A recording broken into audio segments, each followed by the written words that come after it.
Welcome. I'm glad you made it. Today we're having the MSDN.NET Architectural Roundtable. Now, the flow of this episode is going to be focusing on just chatting amongst ourselves about .NET technologies. I've got some good representation here from different people at Microsoft about different parts of the technologies. I've got Don Box, Jim Green, and Mike Moore. Each one of them have a different side of the coin. So that makes it a three-sided coin, I guess, thinking about developing .NET applications. It's a dodecahedron. So let's reintroduce people again. Don, would you introduce yourself and tell people exactly what you're doing and what topics you're going to be talking about today? Sure. My name's Don Box. I work as an architect on the web services platform team. We basically are taking care of the care and feeding of things like ASMX and .NET Remoting, Com+, things like that. We're also doing a lot of greenfields work for the next generation platform. Probably the best indicator of stuff we're working on now for the future, besides the obvious innovation with ASMX and remoting, is if you look at the global XML web services architecture, so the GXA specs, things like WS security, WS routing, WS referral, WS this, that, and the other thing. That's done out of my team. And I actually work on those specs, as well as underlying implementation. Stuff I'm really interested in and stuff I spend most of my day job focusing on is getting the type mapping and type systems right, getting metadata right, figuring out policy strategies, that is programming policy and metadata policy. And that's pretty much been my focus for a while. That's the stuff I cared about and was working on when I was working on SOAP before I came to Microsoft. And now I just do that full time. Okay, Jim, why don't you let people know what you're doing and what sort of topics you want to talk about today? Okay, my name's Jim Green, and I'm a group manager of a project called the Microsoft Solutions for Development. There's a talk I'm giving later on in TechEd. If you want to come, we can talk more about that specifically. I'm also part of the Enterprise Frameworks and Tools team. We're the team that puts the features in the Enterprise Architect and Enterprise Developer SKUs of Visual Studio, the UML modeling, data modeling tools, and the Enterprise Templates features. Mostly what I think about these days are ways to provide tools and also mechanisms for supporting architectural policy and reuse of architectures and reuse of large-grained components, what we call enterprise frameworks in Visual Studio, so that developers can build enterprise apps, distributed enterprise apps that can be deployed cleanly and operate properly and be maintained in operations. And Mike, how about you? And I'm Mike Moore. I'm the Director of Development for the Microsoft.com site, and I actually consume a lot of the work that Don and Jim do and try to get that stuff to work in production and make it operable and efficient, make it run well and scale to the world's third largest website. And we're up to about 8 million users a day, so we get a lot of traffic, and we're the most worldwide site in terms of 40 languages and broad adoption. And I'm Robert Hess. Many of you might know me from the .NET show as the host. Also at Microsoft, I'm a group manager at the Platform Strategy Group, and our role is taking focus on some of the upcoming technologies coming out of Microsoft and understanding how customers such as yourselves may be wanting to develop applications through those, and then talking with different people inside the company about how to properly make sure that those applications and technologies they're developing actually solve the problems you're focusing on. Now, how many people in the audience there saw Don Box's earlier talk today where he was talking about developing and .NET Remoting and using Emacs and so forth like that? Okay, a fair number. Now, I'm not sure if all the rest of you noticed it or not, but at the very end he was talking about two different distinct programming styles, one using ASMX and one using remoting. Now, when I listened to him, I came out of that thinking that there's a good reason for using ASMX, but he didn't ever come around about saying the reason for using remoting at all. He kind of like left that off on the table there. And in talking with Mike here, he actually had some good points of why he chooses remoting. So Mike, what are your thoughts about ASMX and remoting? Well, I take kind of a practical view that both of them have a role, and we use them both extensively on Microsoft.com. On the internet-facing side, where interoperability is your primary focus, we use exclusively ASMX as it works really well for us. Then what we do is on the internal side, where we basically have a homogeneous environment, we know what the platform is. We're using .NET remoting for, and use an HTTP binary channel for our secure services work because we get a little bit of increased performance out of it. Now, obviously, we wish that there was a single technology that all functioned the same and had all of the best features of both. But given today that there are two and each has slightly different feature sets, we're taking advantage of the best things that they offer. Now, to a certain extent, the difference between ASMX remoting, for those people that aren't quite familiar with those terms at all, ASMX is basically providing web services. That you're calling up to other web servers across the internet and so forth like that. Where ASMX remoting is almost like process invocation across same computer and same domain across in a binary format. Don, did you have any comments? I see you kind of smiling down. Do you have anything you want to add to that? I guess that's not the way I would characterize it. I think that both of them do a more than serviceable job making web services work over HTTP. And if you're working with simple data types like strings and ints, then interop and reach are actually pretty attainable with both, right? The interesting kind of distinction between the two is if you're doing more interesting stuff, if the data types you're passing around are anything other than primitives, then the fundamental assumptions of the two stacks, that's really when the difference comes to play. With ASMX, which I believe is probably the preferable model for most people, the assumption is we're using XML schema types that happen to work in the CLR. With remoting, it's the whole design point was giving people full fidelity CLR functionality anywhere they wanted to be, provided they had the CLR, right? And so basically the wire rep becomes CLR that happens to be in XML. I would argue, and friends of mine who work on that stack would actually agree, that there's not that much utility in shipping the XML formatter for .NET remoting, right? That fundamentally, since its primary application, as Mike will I'm sure say, is in the homogeneous, I control both ends of the pipe scenario. At that point, the angle bracket data rep is only kind of interesting, but not all that useful. Right. Yeah, I mean, it has like the feel for almost an alternative to DCOM. I mean, that's in essence what the role that it seems to be serving when run internally. Yeah, and if you look at .NET remoting all up and down the stack, it was definitely designed by the guys who did MTS and Com Plus as the next implementation, kind of like DCOM and MTS done right, baked into the lowest levels of the plumbing, rich extensibility points all over the place, whole, completely modular and pluggable architecture, which is really, really great. And, I look at it as a thing of beauty. But if I wanted to build a web service that people from other platforms could get to, I don't think it'd be the technology I'd use. But doesn't that mean that if the remoting is providing more of a binary sort of, straight to the metal, I own both ends of the pipe, that's going to be the highest bandwidth capability of passing data back and forth? Wouldn't you as a programmer not want to have to worry about that at all? Well, let's talk about what bandwidth means, right? There's two facets to that. In terms of type fidelity bandwidth, yeah, absolutely, it's pretty convenient. That stated, I'm kind of an old school, COM developer. And, when me and my homies were working in COM, we would write IDL files and have very strict boundaries between the components. And if you work today in WSDL, you get the same kind of effect. And so to that degree, I think that's actually a very good discipline. So I don't necessarily want all of that type fidelity because there's a lot of downsides that people will realize when we ship V2 of .NET and versioning becomes a lot harder in a distributed environment. But the second facet is perf. What is the throughput bandwidth? And in that case, I think it's a bit of a red herring. The packet size of XML 1.0 when run through LZ or gzip compression, which is built into everybody's stack, actually results in smaller packets than you get with the binary formatter in .NET remoting, right? And we're pretty committed to making the XML 1.0 data model really, really small and fast on the wire.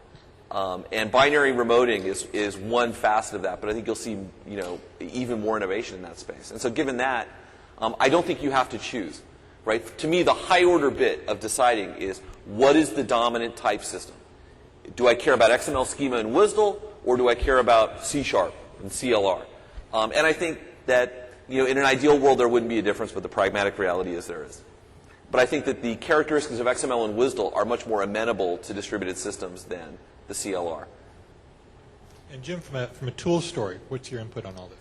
Well, I'm not. So I guess I think the idea is that we would encode into our support for tools is that if you're going to define a distributed application architecture, sometimes you're going to have a decomposition of your components where one communication protocol between the components is going to be useful or preferred than another. And I think these guys have touched on that pretty well. You know, we tend to think of remoting as sort of programming in the small between components, and web services as between the larger grain components, or between applications if you're doing application integration. But you know, what we want to be able to do with our tools is to enable an architect to define an architectural pattern that would include the app partitioning strategy and the selection of the communication protocols between the components, and then encode that into the pattern in some way, so that when the developers are actually creating the individual components, they know what the protocols are going to be, they know how the thing is going to be called, they know what they have access to, and so on, and so that they're not doing it one way when they ought to be doing it another way. So our plan would be to support either technique, and in fact to support the architect's selection of that technique and provide that guidance directly to the developer through the tool. Would it make sense to have the tool actually assist developer in picking the right model to use, rather than making the developer having to focus on understanding both models, the pros and cons, and at what point in time they actually cross that line of when one is better and another is better? Right. So I think, you know, I have this concept that I call inserting a brain. There are a lot of times when in the tools we try to do something clever like that, and my personal opinion is that we probably shouldn't do that kind of thing. I think that what we need to do in these cases is insert a brain. And inserting a brain to me means having someone who plays the role of an architect or a project lead or whoever is going to define the decomposition strategy, who's going to define select the protocols and provide those techniques as guidance to the developer from that individual or that group of individuals who play that role on a project, rather than have us to sort of try to guess or set some default or try to do something clever inside the tool.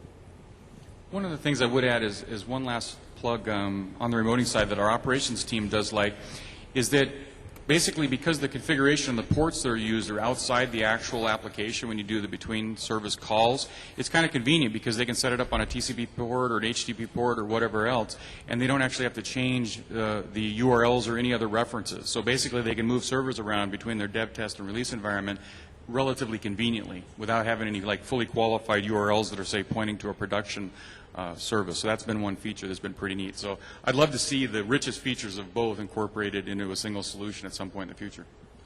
Amen.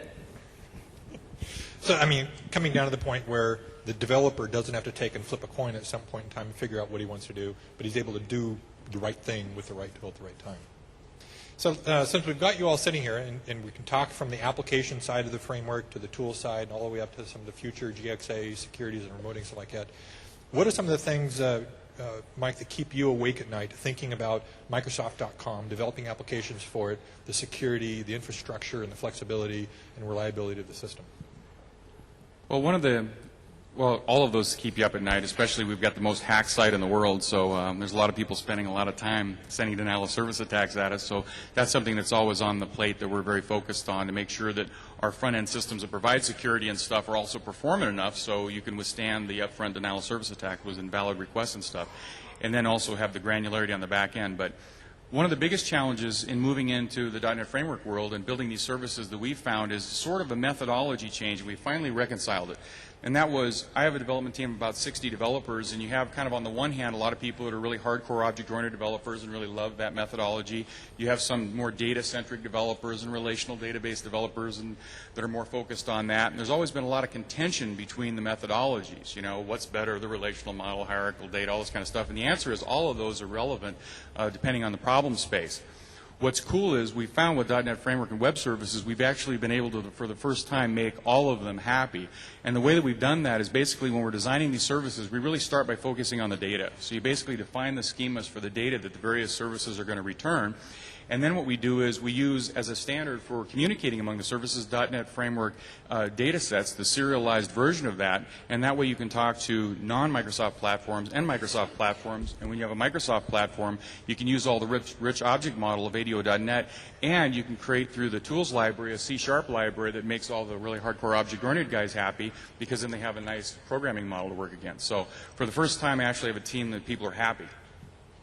And then from a tool standpoint, what do you see how you're developing tools you can help Mike actually do his job better, especially talking about the different data sets, and how he's implementing those across teams and so forth? Sure. Well, one of the new tools that we added in the Visual Studio .NET Architect Enterprise Architect SKU is a tool called Object Role Modeling, or ORM, that I haven't gotten Mike to use yet. So that's one of the things that I'm going to do when I get back is try to talk him to playing around with that tool. So, Mike, why aren't you using that yet? I hadn't seen it yet, so as soon as it's available, I'll be using it because it sounds very exciting. It's shipped with Visual Studio.NET, the RTM version.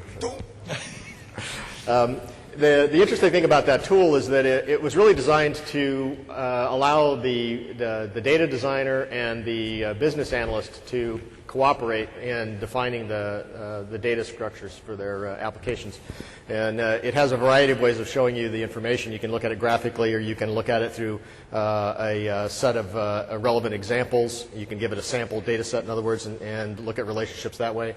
And you can also sort of verbalize the rules and read the data, read the structures in English. It's a fairly powerful tool, and we've had a lot of pretty good response from the enterprise customers that we worked with in our early adopter program and in our beta program before we shipped. So Mike, since this tool is part of a shipping product, but you really didn't know about it, what's the excuse there? Why didn't you know about this tool? Well, I hadn't talked to Jim before, so with the rest of you in the audience, you now know this cool tool is available, and that's going to be my first stop when I get back to my portable tonight is to take a look at it, because that's something that we do spend a lot of time on, and right now the tooling we're using is pretty rudimentary. You know, I wouldn't call Notepad the finest XML modeling tool, so this sounds pretty exciting.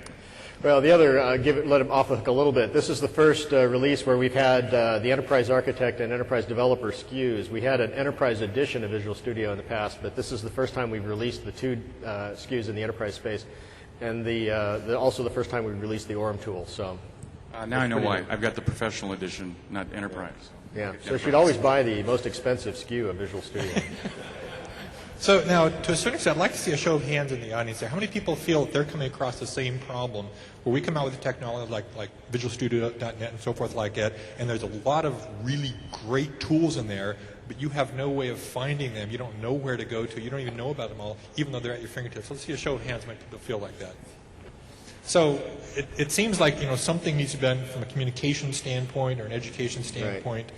I mean, I'm not sure if that's something I think we need to go back and replace our entire marketing staff. Where's that marketing team? Yeah, where are they? If any of our marketing guys are in the audience, they should show up right here in front, line up right here in front. But I mean, that gets a good point across, the whole education model. I mean, TechEd's a great place to come to get some of this education at and learn these little tidbits. But what happens with people that aren't at this session right now and so they don't know about this tool? Well, so the people who are at the session can go see Terry Halpin's talk on ORM specifically if you're interested, and then go tell all your friends. But I think we need to focus on MSDN, getting information out there. I agree. Platform strategy, because it's not really the tool's job to tell people about what's in the tool necessarily, because that's what manuals are for. We all read manuals, right? Okay. I think that's a good point, though, is that what's not clear to me is the differential. In other words, if you go from standard, to professional, to enterprise architect, what are the core features that you get that you're not aware of? And that's something that I need to do more drilling into. Especially since you're running a Microsoft.com, why aren't you using enterprise architect? Well, yeah. Certainly got the right price point for us. You mean you get the stuff for free? I didn't know that. They didn't tell me that. No, it's cost plus 10. Okay, great. For me, Visual Studio is this giant, opaque thing, and I've been, trying to wean myself off of, other stuff to move over to use that tool. And I found that there's an excellent website that just lists so many cool aspects, and basically it's just a bunch of guys who it all gets collected, and it's interesting that. There isn't. And you're going to leave them hang and not tell them what that website is, right? Pardon me? You're going to let them hang and not tell them what the website is. Sellsbrothers.com. So Chris Sells has a webpage which is dedicated to just VC. It's like some people have like Britney Spears pictures. He's got screenshots from VS, and it's just phenomenal. The stuff I've learned about the tool from there, and most of that stuff is actually very everyday kind of low level stuff. It would be really great if someone would kind of post over there about your stuff. Yeah, You we could should do that. We should figure out how to. Yeah, we should do that. So there's another point to be made here that I think is interesting that Mike touched on, and that's the sort of the layering between the relational data model and the object data model, and we're seeing that in a lot of corporations that we visit. In fact, there's a couple of them that I visited recently where they actually have two teams. They've got a data team that's responsible for the physical database maintenance, and another team that's responsible for creating what they call the data access layer. And then they do, and then the latter one they do object-oriented development, and in the former they do the relational, and then they do an object-to-relational mapping. So that's something we see quite a lot of as a way of providing a layer of abstraction between the physical data, where you have to deal with issues like security and replication and those sorts of things, and the application, coming at it from the application space, where you'd like to have a nice clean object model to work from. Now, speaking of security, when you brought that up there, I know that Microsoft.com needs to focus an awful lot about security from a hacking standpoint, so forth like that, and your tools, you support that. But I also know that, Don, with the GXA stuff, you're focusing an awful lot on how to take and enhance the XML data model to support some very security infrastructure components. Can you spend a few minutes talking about that? Yeah, so when we started the SOAP effort back in 1998, the goal was invent as little as humanly possible and kind of like reuse big gaping chunks of technology that were floating around. And certainly in the first couple of years of SOAP's life, the security story was always, well, hey, we use HTTP. What's the problem, right? HTTP has a known security, story. That's what we'll leverage. And over time, as people wanted to do stuff other than HTTP, that story ceased to make sense. HTTPS, right? Yeah, or HTTPS. Thanks. But the approach we're taking is a much more message-oriented, transport-agnostic approach. So if you look at WS Security, which is really kind of like the calling card for what we're doing with security with web services, it's not the complete solution, but it's a really good indication of where we're going. The focus is not on transport, right? The idea is, these SOAP messages may be printed on billboards for everyone to see, and we can't rely on the underlying transport for security. So the idea is to leverage a certain amount of prior art, so things like XML DSIG, which is digital signatures for integrity, and XML encryption, which is obviously for privacy, and to codify how to do that stuff in an interoperable open way so other people can, play along. So how do you think technology like that will assist Mike and Microsoft.com? Great question. If he lives in a completely HTTP-based world, it's not immediately obvious, although it turns out there's tons of ways it does pay off. One thing we're very careful to do is in WS Security specifically, we don't really mandate like a trust model, right? So kind of the naive HTTP model where we've got an endpoint, two endpoints basically that trust each other. Quite often that's just not the way it works. We need to broker trust throughout the network infrastructure. And WS Security kind of lays the groundwork for doing that. And I think that, as we move along, people will see a much broader architecture for that. And so, Mike, how would you see yourself as implementing some of those things on Microsoft.com? Yeah, and our plan is to be the earliest adopter of the WS Secure work that gets done as soon as it's in beta. Right now, today, we have a little bit of a one-off solution that we put into basically a private key type scheme where we have, in cases where we have web services tied to third-party vendors that we're calling, using SOAP messages across there, we're using HTTPS for the transport, and then we also use a private key between the two to establish that it's a known good source. But that's obviously a moment-in-time solution waiting for the more general solution. So that's a solution that requires your infrastructure to fully support that security model, where WS Security, you're actually tying it to the data packets coming back and forth. Is that correct? That's one way to look at it, yeah. Yeah, and the beautiful thing about the standards-based stuff like WS Secure is that when you have this cross-platform, somebody can implement the standard on both platforms and it'll just work, as opposed to having to do custom work on both sides. So there's huge advantages to doing it, so I'm really looking forward to that when it's available. And the main thing you're attempting there is to be able to expose web services that are secure, that the only people calling those web services are someone that's got a license for it or something like that. Yeah, a prime example is that we have worldwide downloads and stuff, and we call into some logging servers to make sure that we're providing a high level of availability for that, and then people are having a high success rate, which results in 12,000 distributed servers calling into 3 .NET Framework servers running SOAP. And they're getting pounded at 300-400 requests per second, and then you have to make sure that those requests coming in can be very rapidly validated as being from a known good source.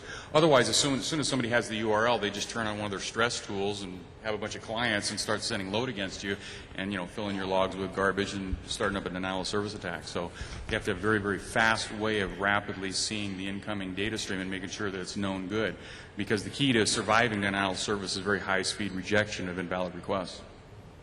Jim, is there any sort of tool story going on with security in that standpoint? Well, there's not much of a tool-specific story, but I do have a sort of a solutions-oriented story. My team in the Microsoft Solution for Development is actually part of a larger team called the Core Infrastructure Solution Offerings, and we include in that the Microsoft Systems Architecture team, which defines the data center configurations using Microsoft products and partner products. And we also have another solution in there called the Microsoft Solution for Management, which is essentially automating the MOF framework, the Microsoft Operations Framework, and working with the management products. And then there's a security solution offering in there as well. So between the three of them and myself with the developer solution, we comprise what we call the core infrastructure solutions. Our view on security is that it's a multifaceted problem. You need to enable it in building out the data center. The data center itself needs to be optimized for security. And in fact, we think about security as being one of the non-functional requirements, along with scalability, availability, and performance. There's lots of trade-offs between these ilities.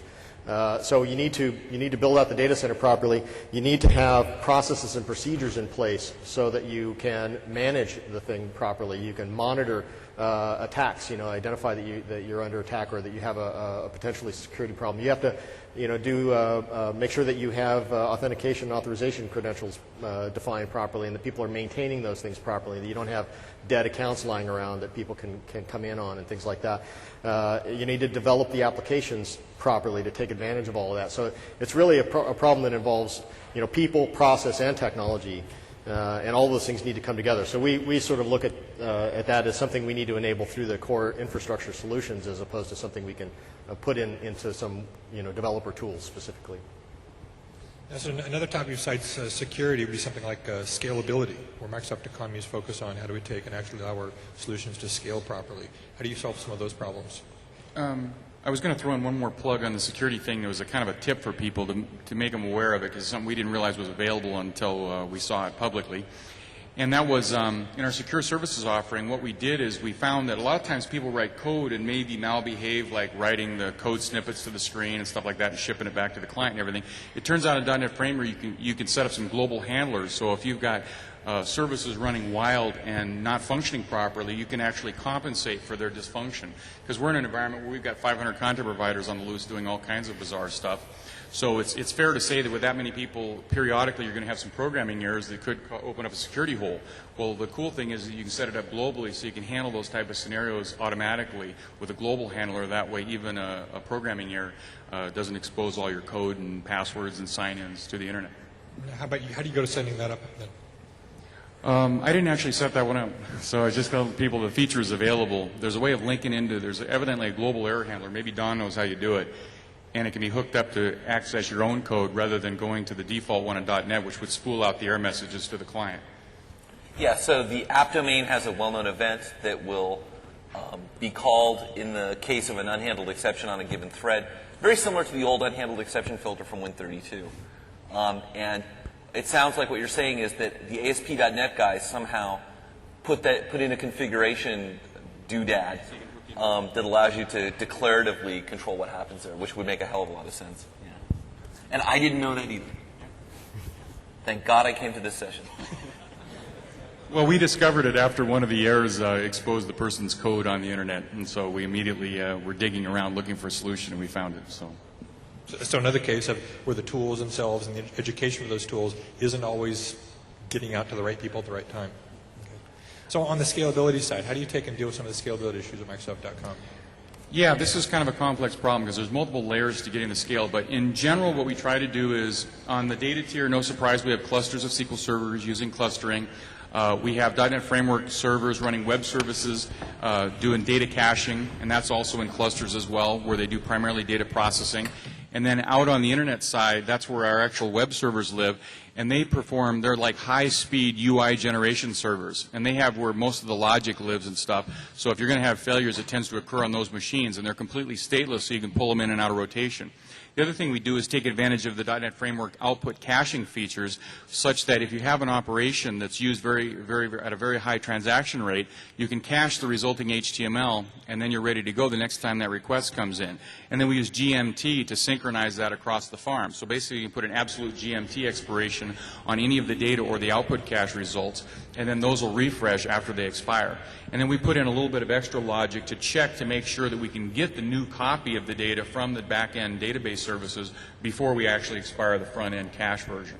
And that's worked very well. Obviously, for real-time data that's changing up to the second, that type of scheme won't work. But we tend to find that you can segment the data between that which is changing very rapidly and that which is relatively static, and then we use time to live. So it's a scheme a lot like DNS works on the Internet.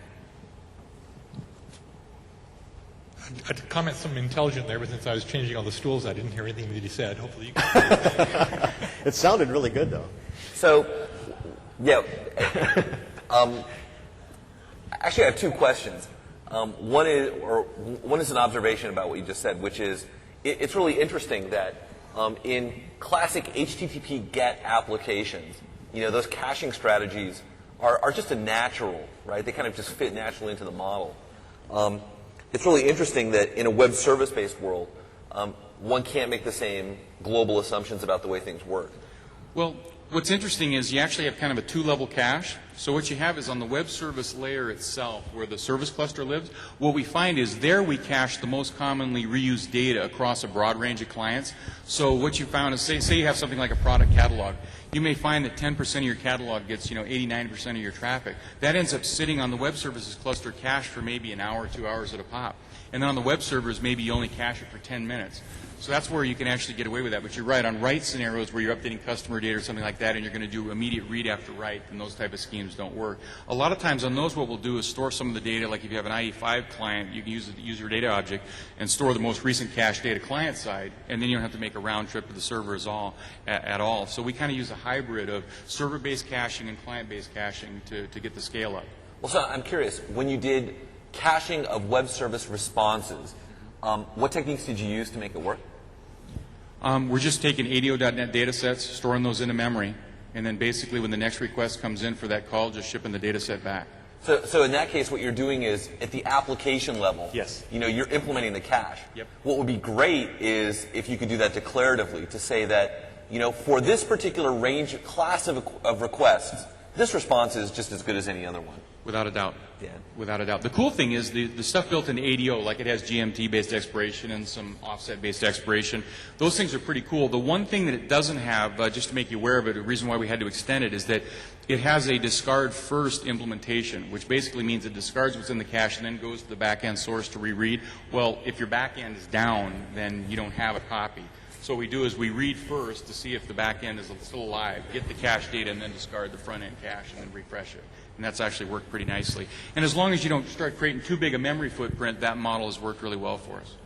Cool. So, and the second thing I wanted to ask you, since Robert was doing stools, is so how much of Microsoft.com is now in managed code? The secure services cluster is, I would say, about 25% overall. So it's not 100%. So it's about 25% that's running currently. And then for our, we recently released our stats system, which is a centralized stats processing system. That's 100% .NET Framework code. The interesting part about that is that takes as much load as all the rest of the site on 4 servers for the recording of all of the page activity and download activity. And so you guys obviously did some migration of existing parts of Microsoft.com over. And so we're still migrating. And so what have you found? Is it faster, slower, easier to develop? Well, incomparably easier to develop and faster to deploy, better to support. I mean, most of the things that are claimed actually do work. It does change the way, which hasn't always been the case. But one of the things that we did find is it's not really a direct migration. Typically before, we had, on websites, you tend to have these very vertical applications, like we have Download Center, and we have the search site, and we have the catalog sites. These are all very vertical. And what we did is we said, In the .NET Framework world, it doesn't make sense to port those intact. What we should do is build data services for our catalog information, our customer information, these various categories of information, and then build the user experiences on top of those, which may transcend more than one of those. So you'll see a site in the future that maybe doesn't even need a separate vertical download center and search site, that it could just be a feature of the site that's available from everywhere, which is something customers have asked for, that prior to .NET Framework we couldn't do in a practical way. So I hate to take over this is the last question I will ask you, and then I'll give it back to Robert. But so if I go to Microsoft.com, is there a Disco document? Is there WSIL? How much of Microsoft.com is exposed as web services right now? Now, this is the interesting part. If you go and look around, you won't find much. We have a proxy on the front of it. The reason being is so that the hacker community out there doesn't just query the interfaces, start up their client tools, and look for the slowest method to do denial of service. So we have a high-speed proxy client that sits, or not client, but a service that's a proxy service that sits in the front of all the rest of the services that we don't actually publicly declare to anybody yet. We will be declaring the download service in the near future, but that'll be one of the first ones. So a key to us being able to put something out publicly is, one, we have to guarantee we're going to support that interface and that schema for a really long period of time. For example, we put out a beta site 2 years ago and tried to take it down, and we can't get rid of it because people are using it for, we have no idea for what reason, but we get a lot of support calls anytime we take it offline. So we'll be getting it running again. It is shown in UDDI. But basically it means you have a long-term contract and obligation to support that. The other thing that we're doing that people will like is that, and this is, you know, in response to being a good member on the internet community, which is the APIs that we'll have to all of the services we offer will all be the same. And basically what they'll be is it's declarative. You'll send in a schema and an industry standard XPath query, and you'll get data back that conforms to the schema. So a single methodology, whether you want download data or search data or catalog data, will have a common API for everything. So this sounds not that dissimilar from the Hailstorm approach. In fact, it's identical to Hailstorm with the only subtlety that you pass in a schema. Because with large data sets, sometimes you need to select down to a small segment so you don't have a really nasty XPath expression to get it narrowed. That's the only reason for the difference. So it's very, very similar. And that actually has worked pretty nicely. And then people have really liked it because it's conforming to industry standards. It's not something, you know, that we created. It's just using standard XPath. And then when XML query comes out, then we'll be using XML query. So the same parameter, same as Hailstorm, we'll switch over and you can use either for querying, which would be nice. Before we move on, I want to throw in a plug for touching on something that Mike was talking about. When he was describing the pattern for caching the data, what Pat Helen, one of our .NET architects, calls stable data. We have built a reference application that we're going to be showing at one of the sessions later at TechEd, the three-part application architecture session. David Noble and David Keel are going to be giving. One of the design topics they're going to touch on is that technique. And it's fairly complicated to implement, so we're going to show how to implement that pattern in the context of the reference application that we built. So, Mike, how many programmers do you have working on Microsoft.com? We have 60 working on the main site, and as you might imagine, every one of them has a different opinion of what the APIs and everything should look like when they're exposed on the internet. That's the one thing that is a wild card here that you want to consider when you're designing these systems, is there is tremendous flexibility, but that doesn't mean necessarily that you want your public-facing API to be different on each one of these services. My recommendation would be that on the public-facing API, use industry standards like XSD schema, XPath query as your interface, and then use more granular. What we do is we use very granular object, property, method type APIs internally when we're running on our internal intranet. But we basically have data-centric APIs on the internet side, which makes it easier to version and support over long periods of time and tells you nothing about how it's implemented. So if a better technology shows up in the future to expose the data, we won't have to break everybody's stuff. So we're using both because we found a message-oriented API is really nice for the internet, but it's kind of clumsy in the CorpNet scenario where you're having a lot of round-tripping with the data. On the other hand, a granular API and the round-tripping involved is totally impractical for use on the internet. So rather than pick one or the other, we ended up implementing both. And then a lot of cases, our XSD thing is just a light wrapper sitting on top of a more granular API. We also do a lot of SQL XML when we have data that in the database maps pretty nicely to an XML schema. And then it's a very thin layer for pulling the data back. So we use both all the built-in data provider things and SQL XML. And if you return the data, the cool thing is if you return the data as a strongly typed data set, a serialized version of the strongly typed data set, then you can use it in all of the technologies and move it around. So if there's one thing you take away from this is make everything a strongly typed data set and life is good. not the data set object, but a serialized version of the data set, which is an XML string, which has the reference to the schema in it. And then you can use it cross-platform and also use the rich object functionality of ADO. Now, with 60 developers on your team, and already you've talked about an awful lot of somewhat complex architecture choices and decisions from the caching standpoint to the API standpoint, what sort of issues do you have of simply communicating amongst all your developers, all these issues, and how to take and implement the cache, and how to design the API, and what developers developing what part of the site, and so forth? What we've done with that is we're sort of an architecture by committee. I know that sounds scary if you think about it, but basically what we do is we put out a proposal and some best practices within my own team, and then we debate those in an open forum and then choose the best alternative, and then through some coercive techniques, all the other developers will conform, and then we get these, standard implementations. But up front, it's a free-for-all. Normally, there's 2 or 3 competing implementations. Usually, we take the best features of several implementations. Usually, there's trade-offs, and then take the best practice. We document in what we call a platform architecture document. There's also a discussion that we should put the common things in the global assembly cache, so that there won't be any opportunity for, lack of coherence. Now, Jim, it sounds like some of the stuff he's facing are some of the problems you're trying to solve with your enterprise-level tools and stuff like that. Sure, that's exactly right. And one of the things we talk about on my team a lot is something we call architecture-centric design. Part of the idea behind that is that you need to take the target deployment environment into account very early on in the application development process. We talked to a lot of customers where some significantly large percentage of applications ended up being refactored or re-engineered in what they consider to be the deployment phase of the project because they didn't take that deployment environment into account. So we use the enterprise templates features that I mentioned before to encode what we call a solutions template, which is a superset of just the enterprise templates features. It's a way to define the architecture. In our case, we do that to map to the data center configurations that the Microsoft Solutions Architecture team defines. And this gives you a partitioning strategy. It allows you to define constraints on individual components as you build them. We can select the communication protocols between the pieces, as I mentioned before. And the idea behind that is instead of a white paper or a sample or a training class, which is the way you tend to disseminate this kind of policy, we can actually encode that into the tools experience in some way through the enterprise templates features and other design time UI components.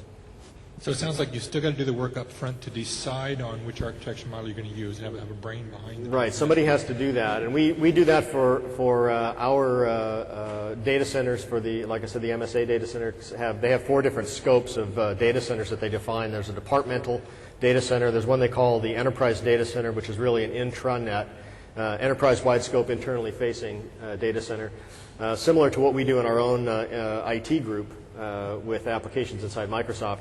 There's an IDC, the Internet Data Center, which is enterprise-wide scope, externally facing, and then they have a 4th one, which is for a global hosting site, a solutions hosting site. So those are the 4 different scopes. So when the MSA team defines the reference architectures for those data centers, my team looks at those and encodes the solution templates to provide the architectural guidance to the developers using Visual Studio, so that when they build out a solution against those templates, they can deploy into those data centers. Now, if you're using our prescriptive guidance, that works pretty well. If you have your own data center or your own architectural policy or your own set of framework libraries and things like that, what you can do is look at what we've done as a model for doing the same thing for yourselves, either for your own companies or if you, a lot of systems integrators would do that sort of thing for their client engagements to encode their architectural policy and best practices. But the goal really in all of this is to enable you to define this kind of policy in a way that's supported by the tool. So when the developer's in there working, they don't have to remember something that they read or that they heard in a class, but that the tool in some way actually provides them with the support that they need. So what one of our solutions architects, Dave Quick, calls just-in-time guidance. Okay, so it sounds like Mike is needing tools to help him better create a better community and collaborative environment for his developers. You're providing that tool. And then Don, you're working on making things even more complex later on down the road, so he's got to change his tool and you've got to change your architecture, and everybody's got to roll that all over. Right, well actually it sounds like he's also a little bit of an anarchist fighting against the whole tool idea, but with Emacs and command line editors. But .NET is an open platform. People can program it however they like. Hallelujah. Yes. So, Don, in talking about some of the future technologies coming out, how do you see those as coming out in such a way that can assist both the tool developer in providing a more complete tool solution as well as the application architect thinking through the architecture models? Well, so let me answer those independently. In terms of what we're doing to make life easier or better for tool developers, which of course makes life better for everybody, we really believe strongly in the role of metadata. And, you know, I believe one of the biggest architectural faux pas of SOAP was to standardize the wire format without having a corresponding metadata and type system, right? And so the first years of SOAP were spent doing really stupid, useless interop testing. Because until we had schema and WSDL, it was for naught, right? Because there was no way to really understand what was going on. And I think that going forward that we'll see a lot richer metadata infrastructure so that we can better understand policy decisions that were made by various web service implementers. And that can then seep in not only to the plumbing, which is what I work on, but will also bubble up and become a much more integrated experience for the developer through tools. So how do you feel the whole interop story is going these days with SOAP and WSDL and web service and so forth? Well, I think that we just did a bake-off. So there's two answers there. There's kind of the informal ground-up community grassroots interop thing, which is organized on an internet mailing list called SOAP Builders. And there have been three SOAP Builders bake-offs. The first two were pretty much meaningless because there was no WSDL involved. There was no metadata. So basically anybody with an XML parser and a text editor could have made it work. The really interesting one, the first one was held at Iona at the end of February. And that was the WSDL bake-off, where all of the kind of popular implementations got in a room. The guys who work on them got in a room and made sure it all worked. And there was a lot of interesting fallout from that in terms of what was good in WSDL, what was bad, right? And so the problem with WSDL was, as in any design by committee scenario, there's some stuff in there that's just not great. And I think that there was pretty broad consensus amongst the practitioners and the plumbers as to what needs to go, and I think that we'll see that. The second really interesting thing in terms of interop is this thing called WSI, or WS Interop, which is this coalition of vendors who are basically going to take this idea of what SOAP Builders was doing in an ad hoc way and put revenue behind it and make sure that it actually is industrial strength. And I think WS Interop, hopefully they'll never write standards. Instead, they'll just make sure the standards we got actually work. And that's certainly their charter.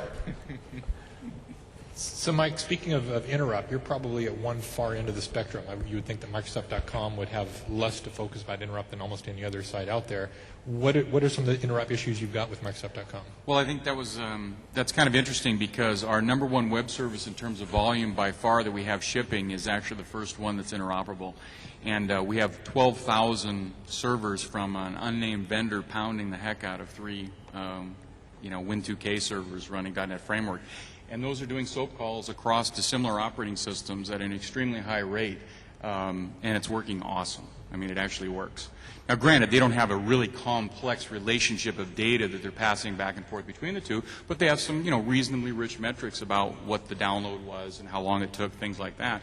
And that's occurring at a very, very high transaction rate. So, on the realm of 30 million calls a day, that's about as good across 12,000 machines calling into a Farmer 3. That's about as good of an interop high transaction rate 24/7 as you're likely to find. So that's worldwide. That's all going shipping from the Microsoft.com website? No, we're receiving it. So this is a case of where a distributed data provider is basically downloading the data and stuff and then calling back the statistical information about how long it took and whether it was successful or not to a centralized logging cluster so we can determine whether we have good service or not and we're providing customers reliable downloads. Now, another side of interop is not just the Windows machines, non-Windows machines, but existing Windows machines to future and past Windows machines and so forth. Within the Microsoft.com architecture, are there any internal computers that we need to talk to that aren't quite yet speaking the full .NET framework and you need to do down-level compliance with them? Yeah, that's definitely been an issue. That's the thing is basically we've made a clean start to where the new stuff basically sits side by side, because the nice thing is you can run both on the same box at the same time.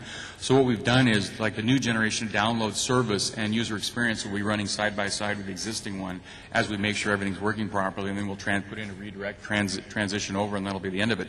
Going forward, however, this is why I'm saying it's a data-centric view of the world so important.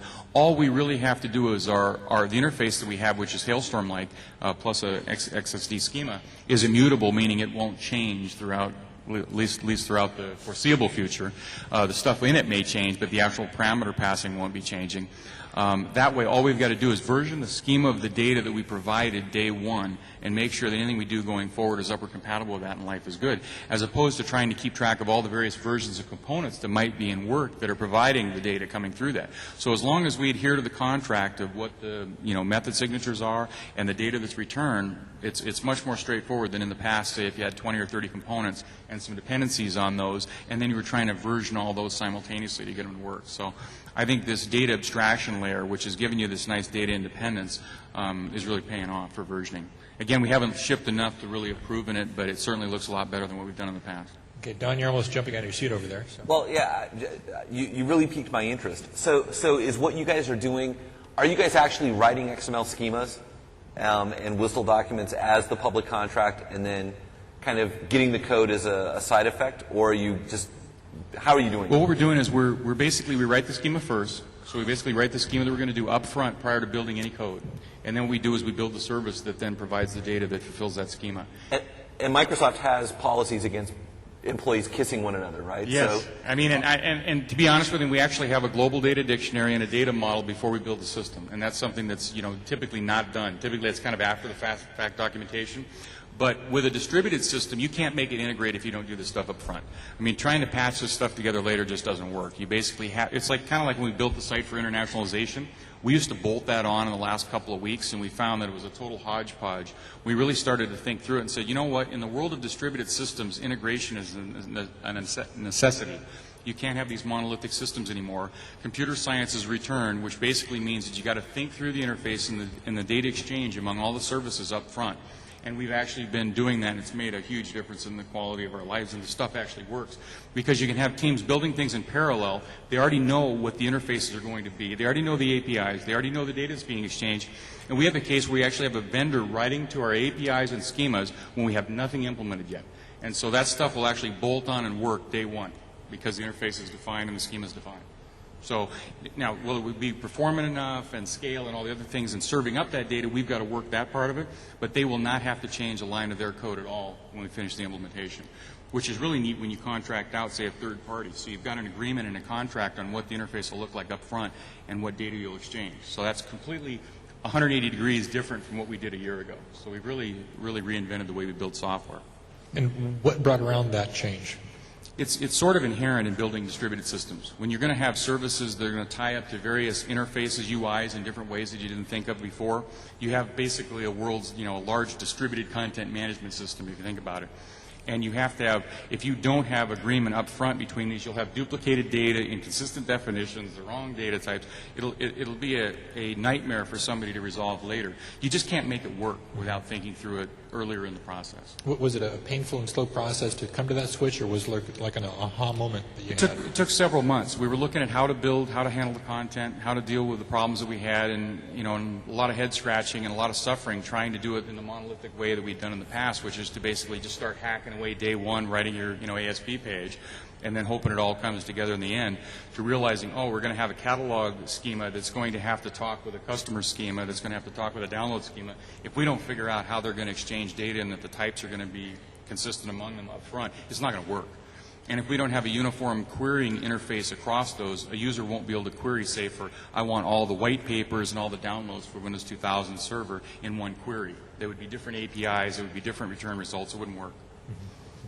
So, Jim, is there anything from a tool standpoint that it can come in and play in this model and help them Well, I'm just sitting here thinking, if all of the development shops were as focused on the kinds of things that Mike was talking about, you probably wouldn't need any of the tools.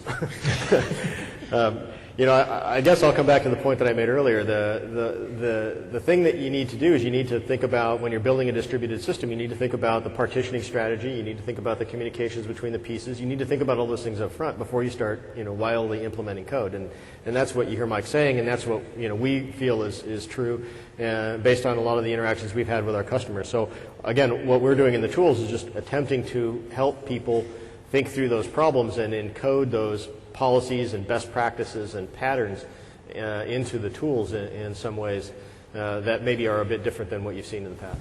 The other fringe benefit that we've gained out of this, which we didn't really realize going into it, which is once you have a general service with a nice defined schema and a standard API on top of it, all of a sudden people come up with new and innovative ways of using these incredible Legos. I mean, I consider them the pliable big Legos in ways that you never dreamed up when you first built them. We built a best bet service for our search stuff and really had no idea what we'd do with it. We just thought, hey, this sounds like a good idea. It's a good way to check out the technology, see how it works out. And then about a week later, after we shipped it, somebody came up with the idea and said, hey, you know, this would be really nice if somebody types in a bad URL on the site to go ahead and look up what they're probably interested in. And all of a sudden, within a week, we've got that bolted into something that's actually providing customer value, which was something we never had considered when we built it. Had we tied that to some UI, then the functionality would not have been reusable in a new context. So, you know, rather than screen scraping in a non-durable way across some HTML document, by having these data standards, all of a sudden you have these awesome Legos that people can now put together in ways that you just don't think of going in. And you can have the whole range of really lightweight clients to rich clients to middleweight clients. You can do all kinds of things with the data that you didn't think of before. And you can do it very early and concurrently, which is really important if you have a large dev team, that you can build things in parallel. You don't have to actually wait for one part of the system to be finished. You can have the interfaces. The XML provides the spec, basically, that you're going to write to when you're done, and life is good.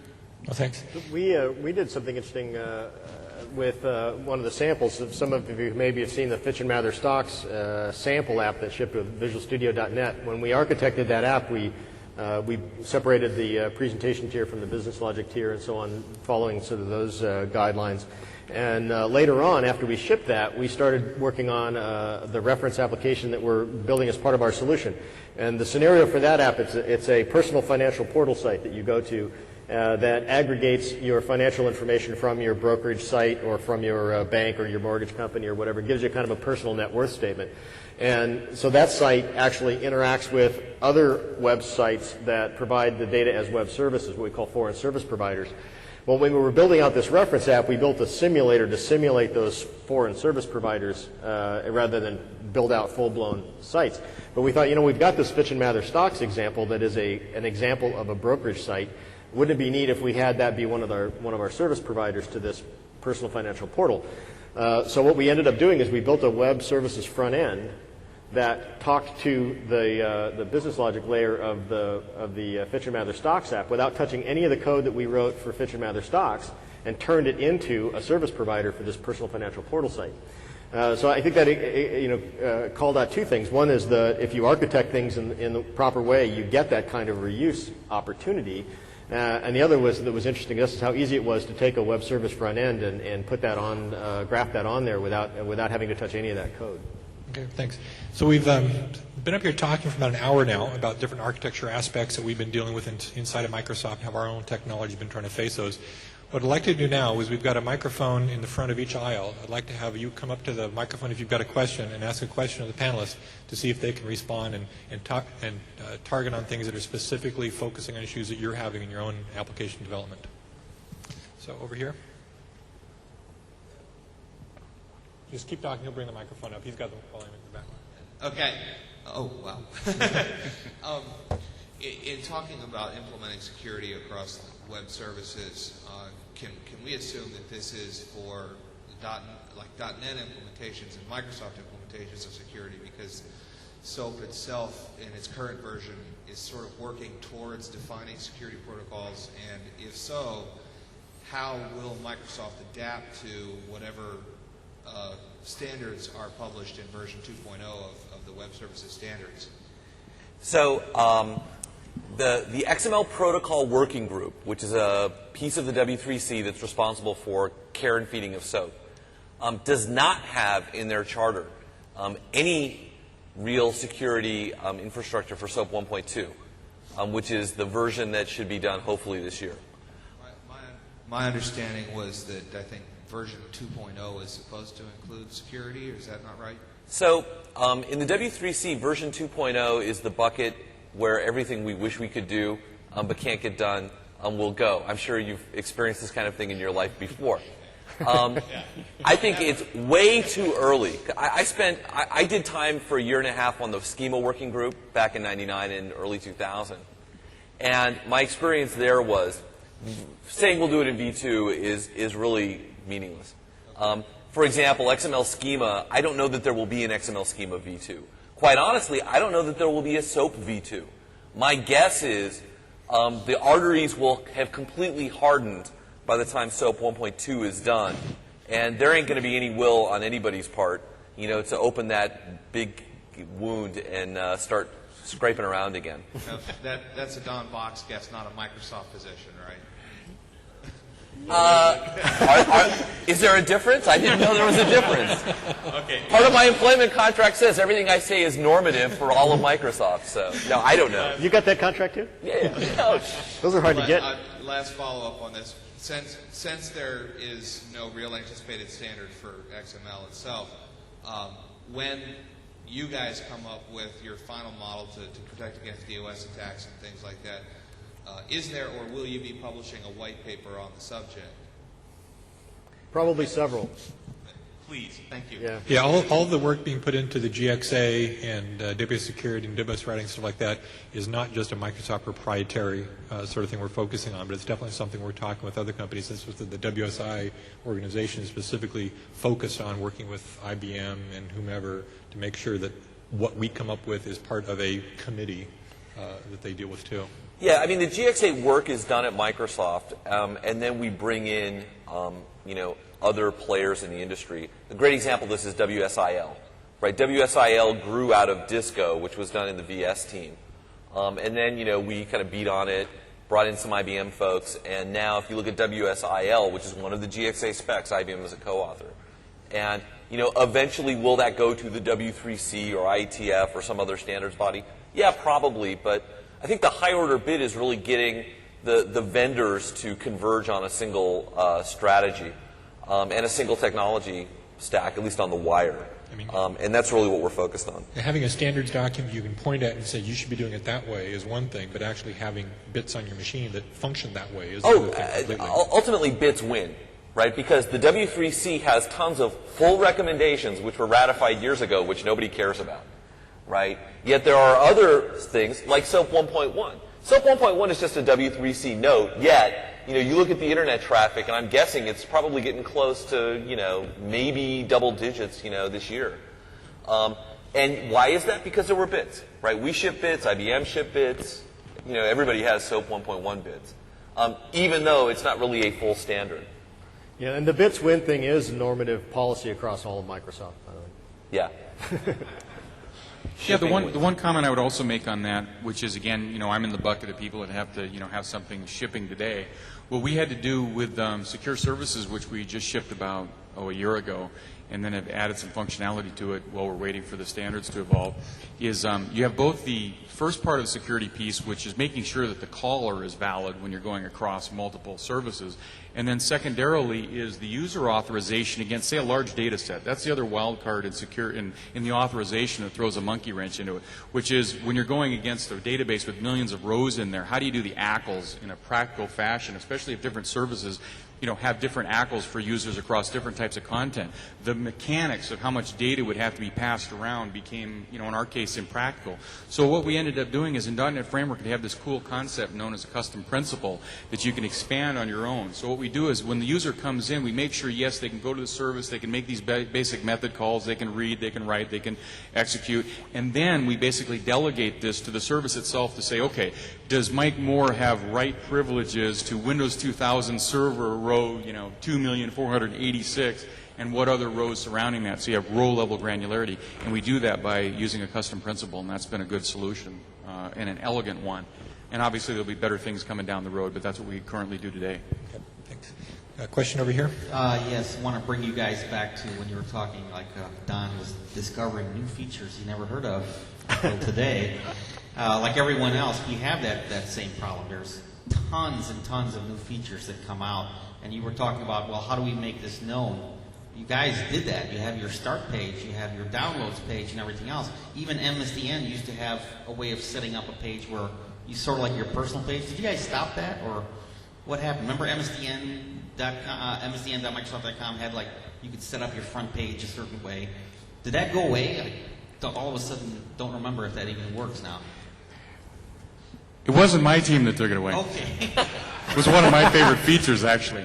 You know, that's a feature that we've gotten the customer feedback that people loved, and to be honest with you, I wish that that was a feature that wasn't taken away. There's new leadership on the MSDN team in terms of customer-facing features, and I think that's a feature that'll probably be back soon. And one thing to mention on that new leadership, how many people are familiar with got.net.com and some of its capabilities? Some of the people in charge of got.net.com are now in charge of MSDN, and so a lot of that same functionality and community focus we'll be seeing pulled forward in MSDN in very That was a case of really missing the mark on a feature that was very useful. I know that I had it, and every developer I knew loved it. And when that feature was taken away, there was a lot of tears shed. So I'm excited about that coming back soon. Looking at it from the other side, I know there were a lot of people inside, particularly the tools division, that was trying to get stuff on the start page and things like that. We would all fight for the real estate on the page, and everybody thought their thing was the most important thing. And there was there was a lot of probably internal noise that was affecting them. So just to give you a little insight from the other side. That makes sense. What I'm trying to say is you have the right idea. You're bringing all the pieces together.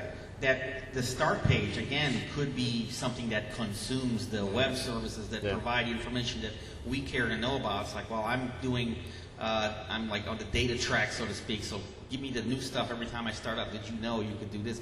Oh, jeez, that's a good thing that I have that over here. The same thing, it should be on MSDN.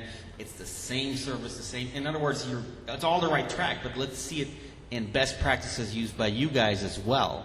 That way we'll be able to tell our managers, look, they're doing it. Yep, you're right on. Okay, thanks. Touche. Next question behind you. Yeah, this is a question for Mike more primarily. It's how do you go about returning your data? You said you're using serialized versions of data sets, but you said as strings. So would you be sort of... Yeah, what you do is basically you can have a data set object created. Say when you first call, you make your first call to SQL, and you come back and you get a data set object created. There's an option there to get the XML string of the data set as you have it, and then you specify you want it strongly typed, so then you get the schema reference with it. That way, the consumer, if it's a .NET client, can then reconstitute a data set object by using the combination of the data that's returned, and it can actually imply the schema, which is pretty neat. And then if it's a non.NET client, they can basically just take the XML, bring it up in a DOM, and go to work on it there. So that's the trick for getting that to work. And we really debated internally, do you return data sets and strings, strings plus data sets, string plus schema, all this kind of stuff. And at the end of the day, returning the serialized form of the data set where the schema can be reconstituted was a good approach. And then again, a lot of cases people will build their C# class out of that so that they can use the nice properties and methods with an object model against the data. So when you're getting the data, you are actually instantiating a data set and then sort of turning it into XML. So you're not... On the middle tier where the services live, that's absolutely correct. So they call the data, they create a data set, they make the call, get the data back, put it in a data set object, and then just stream the XML part back to the caller. And then that XML is dataset compatible XML, so that if you can use the dataset read function to just read it in, stream it in, and it'll reconstitute a dataset if you have .NET Framework on the machine. You can also do it client side. And so you found really that that's sort of an efficient way of it's not. It would be more efficient to leave the dataset intact if you're on the same platform than doing that, but that gives you the most flexibility on the internet-facing side. So we wanted something that was ubiquitous so we could use it for all of our data exchanges. Because that way you can take the data sets and aggregate them with other data sets, which is really nice. But if we return an object, then we would have had to have two interfaces, one with an object and one with a string, and we debated that infinitely and finally said, use lowest common denominator. There's a question on the back microphone back here. Yeah. Actually, I don't have a question. Oh, Sarah. There's the new management. It's Sarah. Yeah. My name is Sarah Williams, and I'm the new product unit manager for MSDN. And so there's a weird delay, so I apologize if I sound funny. But in any case, I just wanted to introduce myself and tell you how excited my team and I are about rebuilding MSDN and really making it a site that you guys are super excited about using. We're talking about bringing back the personalization stuff that we talked about before, something that we've been tossing around calling My MSDN, because we know that that's a super valuable feature that we personally used and that we really want to see come back. We've also got a lot of other ideas around improving search and discoverability, and also just making MSDN really a showcase for a lot of the technologies that we're talking about and evangelizing to you. So I just wanted to say that we hear you loud and clear. If you have specific ideas, great ideas you'd like to see us to implement, please come find me. I'll be around at the show at the MSDN booth. My email address is sarahw@microsoft.com, no H. And so, we really look forward to establishing a much tighter relationship with each of you, and I welcome your feedback and input. So, thanks. Well, I know I can't speak for the rest of the panelists here, but having worked with you quite a bit in the past, Sarah, I'm really glad to see you focusing on the MSDN issues, and I'm glad to have you on the team. You're here. Question in the front? Can you guys address the design patterns used in .NET? If there's, are there any that have been developed? If there are any best practices that have been developed as a part of so far .NET development, and where we can find them? Now, Jim, you mentioned a couple of times the prescriptive guidance. So we have a lot of projects ongoing in that pattern space. Anything from describing .NET versions of the patterns you find in Gang of Four and that type of thing, to making frameworks that are instantiations basically of those kinds of patterns. So there's a lot of work that's going on. I don't think that there's anything that I can point to yet that's sort of out there specifically related to patterns. But there's a lot of work going on in tools, and there's a lot of work going on in the prescriptive architectural guidance team and in my team to identify and harvest patterns, to provide instantiations of them in various forms, and also to eventually provide direct support for them in the tools. A lot of that work's ongoing. It's kind of a stay tuned sort of thing. Yeah, there's a number of people inside the company that are focusing on trying to understand the best way to get architectural information out to developers such as yourselves, both in the platform strategy group I have, plus a separate group called PEG for prescriptive architectural guidance. Plus also in the .NET show, I'm planning on focusing on episodes that are specifically targeting application architecture from the end user standpoint, their end developer standpoint, and talking with partners and stuff in other companies and how they develop their applications and how they use .NET appropriately for those. One other comment I'll make quickly on that topic is that design patterns, as you typically see them in the literature today, are a form of reuse, and there's lots of different reuse opportunities. One of the things that my team particularly looks at is how can you reuse larger and larger grained components and architectures and patterns, not just individual components like you find in a component library. I think a lot of people today, the idea of reuse is that you have libraries of components. And a design pattern like a facade or a model view controller is just a larger grained version of that same kind of concept. I think it's more interesting to do things that are frameworks where the reusable pieces are the bulk of the code, and the individual components that you develop plug into that framework. So sometimes the literature refers to that as inverting the reuse paradigm. Instead of having custom code calling individual components that are reusable, you have lots of reusable code calling custom components that you build. Right? So you get to reuse lots more code that way. And that's the kind of the approach that we think is the most powerful and that we spend the most time thinking about. Well, one of the things that's very interesting in .NET or any other framework is utilizing the framework in your design environment and actually building your patterns around the framework and fitting them in how the framework works and how you should be designing based on what the framework offers you. That's the kind of approach that I'd like to see you guys or somebody else develop, or create a forum for sounding or documenting. Okay, great. Terrific, thank you. Question in the back? Just wanted to raise the question of 64-bit architecture and the challenges that will mean to .NET, Itanium, et cetera. Well, I think most of that work goes on in the compilers themselves. There's, I know that the people who work on the code generator part of the compiler, actually that component is shared amongst all the different .NET languages now that we support. So whether you're writing in VB or C# or C++, managed C++, the code generator is the same for all of those things, and they're implementing the 64-bit version of that now. I think they're pretty far along. I'm not exactly sure when that's due out, but I know we've been doing a lot of work in the labs on that. So once that piece is enabled, then all of the libraries, of course, would have to be recompiled and that sort of thing to support that. But that should be coming out fairly soon, I would think. I guess my question was, would it mean more colorful, brighter, larger Legos, or just faster Legos? Primarily faster, I would think. Yeah. Plus, I mean, one of the interesting things in talking to the people that are doing the 64-bit development, one of the platforms they're seeing as being most advanced and people that are most needing that platform, speaking of color, are games developers. They're really facing a couple of brick walls in the standard 32-bit environment, and so they're really going to take and jump on the 64-bit environment. There'll also be some business adoption as well, so I think we'll get both sides of the fence. Any other questions out there? Well, before we release, I'd like to at least let the panelists... Oh, one more question? Yeah.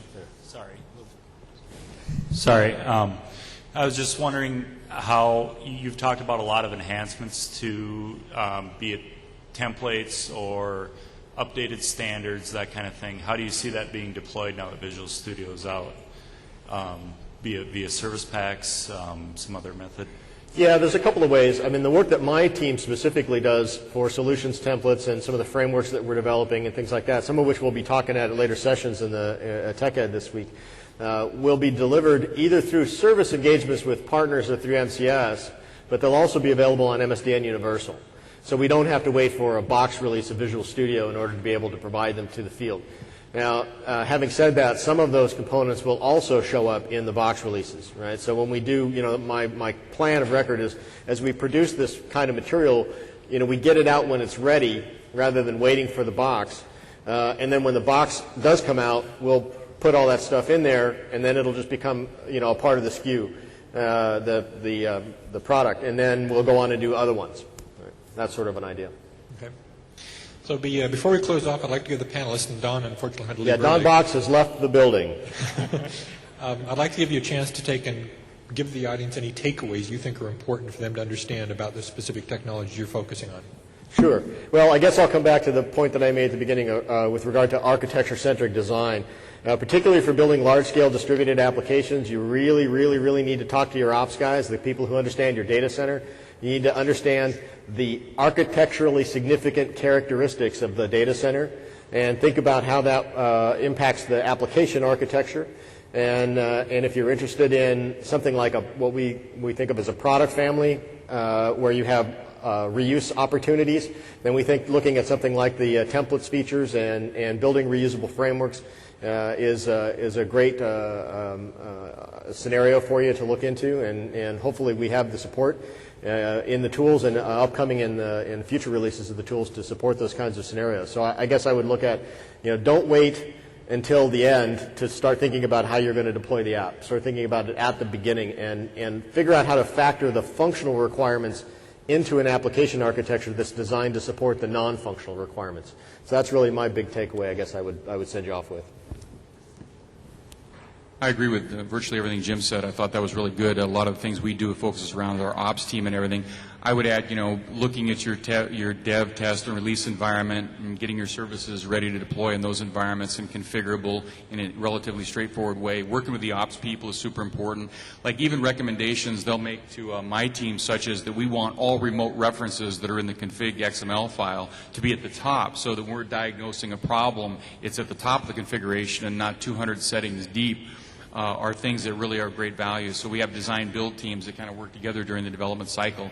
Building, our motto is everything is a web service. We don't build any more monolithic applications. We build everything as a service. We really think through the data, that we don't have any overlap or duplication among the services. We think through the data types and stuff up front. And it is a return of software engineering.